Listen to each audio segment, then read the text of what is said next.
ক্ষমতায় এসে কিভাবে সেই মুক্তিযুদ্ধের স্বপ্নকে ধূলিসাৎ করে দিল আমি বিস্তর বলতে চাই না।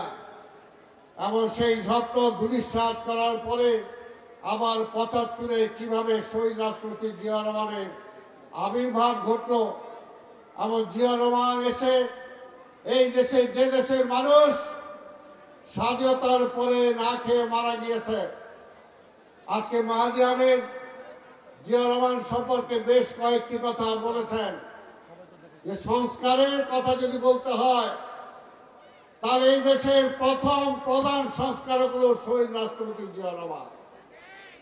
জিয়া রহমান যখন রাষ্ট্রের দায়িত্ব নেয় তখন এই দেশ চলছিল না, মানুষ খাবার পাচ্ছিল না, পরনে কাপড় ছিল না, সেনাবাহিনীতে ডিসিপ্লিন ছিল না, কাউন্টার হচ্ছিল।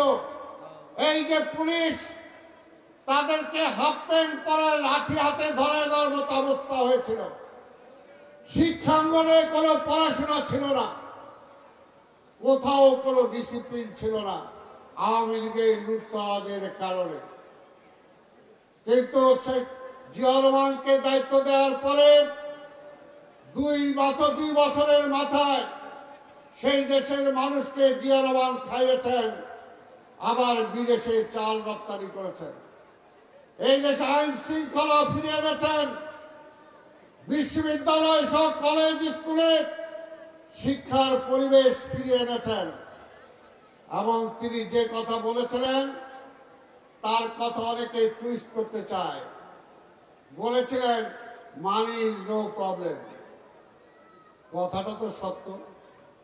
আজকেও যেমনি টাকা কোনো সমস্যা না, যদি দুর্নীতি বন্ধ করা যায়, যদি লুটপাট বন্ধ করা যায়, যদি চুরি হাইজ্যাক বন্ধ করা যায়, তাহলে যে টাকা বাংলাদেশে আছে সেই টাকা দিয়ে এই দেশের মানুষ অনেক শান্তিতে অনেক ভালোভাবে চলতে পারে। সেই সময় অবস্থা ছিল লুটপাট, নির্যাতন, সেটাই ছিল সেই সময়। আমরা দেখেছি পল্টনে মাওলানা ভাসানী দাঁড়িয়ে বলেছিলেন, মুজিব তোমার ছাত্রলীগ যুবলীগ তোমার লাল বাহিনী নীল বাহিনী থামাও, এরা দেশটাকে লুটেপুটে খেয়ে ফেলল। তখন আওয়ামী লীগের নেতারা বলেছিলেন আমার নেতা কর্মীরা এত কষ্ট করেছে, এত জেল খেটেছে, না হলে কিছু খাইলই।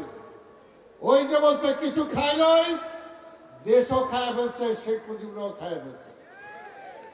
আজকে যারা আওয়ামী লীগ আর বিএনপি কে মিলাতে চান তাদেরকে বলি, গত 15 থেকে 17টা বছর এই বিএনপির নেতা কর্মীরা বাড়িতে শান্তিতে ঘুমাতে পারে নাই। বিএনপির নেতা কর্মীদের বাড়ি ঘর দখল করেছে আওয়ামী লীগাররা, ব্যবসা প্রতিষ্ঠান দখল করেছে আওয়ামী লীগাররা। এই যে মতিঝিল কলোনি আছে, চাকরি যারা করেন বিএনপি করার কারণে অনেকের চাকরি খেয়ে ফেলেছে। আমাদের ছেলেমেয়েরা বিশ্ববিদ্যালয়ে যেতে পারে না এই পড়াশোনার জন্য। যারা পাশ করে বেড়েছে শুধুমাত্র ছাত্রদল করার কারণে তারা কোথাও কোনো চাকরি পায় নাই। যে কারণে ভয়ে ছিল আওয়ামী লীগ। আওয়ামী লীগের নেতা ওবায়দুল কাদের বলেছিলেন যদি এই রকম কোনো পরিবর্তন হয় এক রাত্রে কয়েক লক্ষ লোক মারা যাবে। এবং ঘটনা কিন্তু ঠিক, মারাও যেত। আর এত অত্যাচার করার পরে এই যে আমাদের ছাত্র দলের ছেলেদেরকে যেভাবে গুম করা হয়েছে, খুন করা হয়েছে, হত্যা করা হয়েছে, সেটার জন্য অবশ্যই আমাদের বুকে সবার আগুন জ্বলে। সেই আগুনে আওয়ামী লীগের বাড়িঘর সব জ্বলে যাওয়া উচিত ছিল। কিন্তু আমাদের নেতা তারেক রহমান একটা ঘোষণা দিয়েছেন, এক ঘোষণার মধ্যে বলেছেন আপনার সবকিছু দখল হয়ে গেল, এই মুহূর্তে আপনার কোনো কিছু ফিরে আনার জন্য যাবেন না, যাতে দেশে উচ্ছৃঙ্খল সৃষ্টি হয়।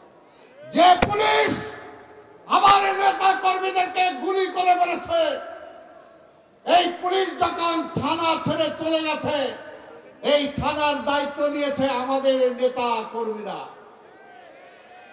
তারপরে 3-4 দিন পরে পুলিশদের দায়িত্ব যখন দিয়েছে থানায়, পুলিশ থানায় যাইতে ভয় পায়। আমাদের নেতা কর্মীরা, সেই পুলিশ যে পুলিশ গুলি করে আমাদের কর্মীদের হত্যা করেছে, আমাদেরকে আহত করেছে, এই মির্জা আব্বাসের মিছিলে 6 থেকে 7 জনকে হত্যা করেছে, সেই পুলিশদেরকে আমরা পাহারা দিয়েছি। এটাই হলো বিএনপি, এটাই হলো নেতা তারেক রহমান। তার এক নির্দেশে টোটাল দেশ শান্ত হয়ে গেছে। তাই ভাইয়ের আমার বক্তব্য দীর্ঘায়িত করতে চাই না।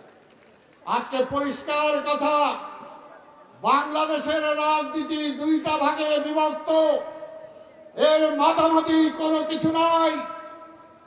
একটা হলো আধিপত্যবাদী ওই ভারতের পক্ষে আওয়ামী লীগের সাথে যারা রাজনীতি করেন, সেই আধিপত্যবাদের পক্ষের রাজনীতির স্রোতধারা।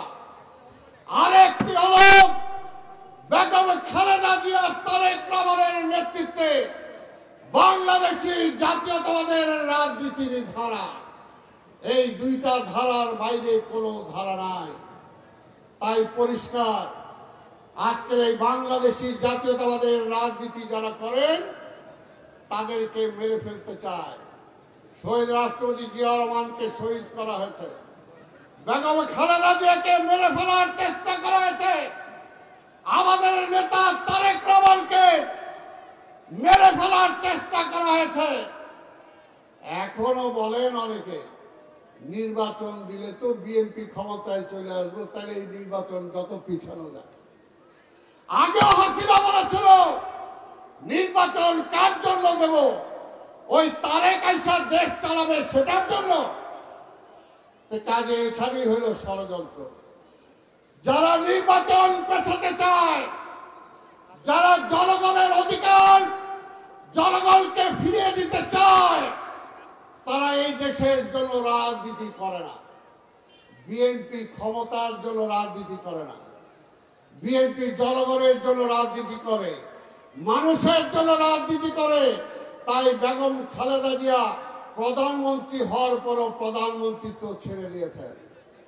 আওয়ামী লীগ বহুবার বলেছে স্বরাষ্ট্রমন্ত্রী সহ কয়টা মন্ত্রী চান নিয়ে দেন, বেগম খালেদা জিয়া রাজি হয় নাই। যদি বিএনপি চাইতো এই 5ই আগস্টের পরিবর্তনের পরে, যেটা অন্যান্য রাজনৈতিক দল চেয়েছিল, তাহলে বিএনপির নেতৃত্বে জাতীয় সরকার গঠন করে বিএনপি ক্ষমতায় যেতে পারত। কিন্তু বিএনপি জনগণকে ক্ষমতায়িত করতে চায়, জনগণের ভোটে নির্বাচিত হতে চায়। তাই সেটার জন্য আমরা নির্বাচন চাই। যারা নির্বাচনে ভয় পায়, নিশ্চয়ই জনগণ তাদেরকে ভালোবাসে না। আর আমরা নির্বাচন চাই কারণ জনগণ আমাদের সাথে আছে। তা আমি আর অন্য বক্তব্য দীর্ঘায়িত করব না। 31 দফার উপরে অনেক কথা বলা হয়েছে। মাহাদি আমিন বলেছেন, এর আগেও হয়তো অনেকে বলেছেন। শুধু একটা কথাই বলবো, শহীদ রাষ্ট্রপতি জিয়া রহমান একজন নির্লোভ ব্যক্তি ছিলেন, একজন সৎ ব্যক্তি ছিলেন। আমরা যারা জিয়ার উত্তরসূরি হিসেবে নিজেদেরকে দাবি করি, আমাদেরকে সেই জিয়ার চরিত্র ধারণ করতে হবে। মানুষ নেতা বানায় মানুষের প্রয়োজনে। শেখ মুজিবকে নেতা বানিয়েছিল, কিন্তু শেখ মুজিব মানুষের নেতা হতে পারে নাই বলেই তার ধ্বংস হয়েছে। আর মানুষের নেতা হিসাবে আবির্ভাব হয়েছিল শহীদ জিয়া, মানুষের নেত্রী হিসাবে আবির্ভাব হয়েছিল খালেদা জিয়ার। আমি ইনশাআল্লাহ পরিষ্কারভাবে আমরা বলতে পারি, শহীদ জিয়ার রক্ত যার ধমনীতে প্রবাহিত হচ্ছে, খালেদা জিয়ার রক্ত যে তারেক জিয়ার ধমনীতে রক্ত প্রবাহিত হচ্ছে, আমাদের অনেকেও কিন্তু বুঝতে পারছি না। অনেকের জন্য কিন্তু খালেদা জিয়ার দরজা এবং টেলিফোন বন্ধ হয়ে যাচ্ছে। পরিষ্কার মনে রাখতে হবে, তারেক রহমান বলেছেন দুর্নীতির সাথে কোনো আপোষ নাই, খারাপ কোন নেতা কর্মীর সাথে কোনো আপোষ নাই। কারণ দেশের জন্য প্রয়োজন হলো সাচ্চা দেশপ্রেমিক এবং নির্লোভ কর্মী এবং নেতা। তাই ভাইর আমার, তার মানে এই না যে কর্মীরা না খায় থাকবে। কর্মীরা দল ক্ষমতায় গেলে অবশ্যই আমাদের যে সমস্ত কর্মীরা ব্যবসা হারিয়েছেন, নিয়মতান্ত্রিক ভাবে তাদেরকে ব্যবসা দেওয়া হবে। যারা চাকরি পান নাই তাদেরকে চাকরি দেওয়া হবে। কারণ এখানে অনেক প্রোগ্রাম আছে, অনেক কিছু আছে যেটা তারেক রহমান সাহেব অলরেডি চিন্তা করে রেখেছেন, যেগুলোতে দল উপকৃত হবে, দেশ উপকৃত হবে, কিন্তু ওই খাই খাই মনোভাব থাকবে না। তাই ভাইর আমার, আজকে আমি আপনাদেরকে ধন্যবাদ জানাই। এখানে যারা সমবেত হয়েছেন, আপনাদের আমাদের উপর নির্ভর করে। আবার আরেকটা কথা বলি ভাই, ওই চিন্তা করে না, নির্বাচন যে কোনো সময় হবে, কাজে এখন থেকে নির্বাচনের জন্য প্রস্তুতি নেন। আব্বাস ভাই এখানে আছে, আব্বাস ভাইকেও বলি যে আব্বাস ভাই খালি আপনি জিতলে হবে না, আমাদেরকেও জিততে করেন, আমাদেরও নির্বাচন করতে হবে। কাজে এটা পরিষ্কার কথা বলে যায়, এটা সবার জন্য দরকার, সবার জন্য। এখানে আমরা সুষম বন্টন চাই। কি ভাই, আমরা চাই কিনা সুষম বন্টন? সব কিছু আমরা সুষম বন্টন চাই। সেই কারণে বলবো, নির্বাচন হবে, এখন থেকে প্রস্তুতি নেন। ঘরে ঘরে, ওয়ার্ডে ওয়ার্ডে, থানায় থানায় প্রস্তুতি নেন। জনগণের কাছে যান এবং জনগণের কাছে আজকে 31 দফা উপস্থাপন করেন যে আমরা এটা লোক দেখানো না। এখন পর্যন্ত এই অন্য কোন রাজনৈতিক দল সংস্কারের পক্ষে কোনো কথা বলছে? এই সরকার কোনো কিছু পরিষ্কার জানাইছে? জানায় নাই। তাই সরকারকে বলবো, এই ষড়যন্ত্র চলছে, আপনি পারবেন না। আল্লাহর রাস্তায় একটা কাজ খালি তাড়াতাড়ি করেন, নির্বাচনটা যাতে ওই কালো টাকার মালিকরা না আইতে পারে, ওই ব্যবসায়ীদের পার্লামেন্ট যাতে না হয়, রাজনীতিবিদদের হাতে ফিরিয়ে দেওয়ার জন্য চেষ্টা করেন, তাহলে দেশটা ভালো চলবে ইনশাল্লাহ। আগামীতে অবশ্যই বিএনপির নেতৃত্বে, আমাদের নেতা দেশনায়ক তারেক রহমানের নেতৃত্বে, আমার শহীদ জিয়া যেইভাবে দেশ গড়েছিলেন, আমাদের নেত্রী বেগম খালেদা জিয়া যেভাবে জনগণের আস্থা নিয়ে দেশ পরিচালনা করেছেন, আমাদের নেতা তারেক রহমানের নেতৃত্বে আগামীতে বাংলাদেশ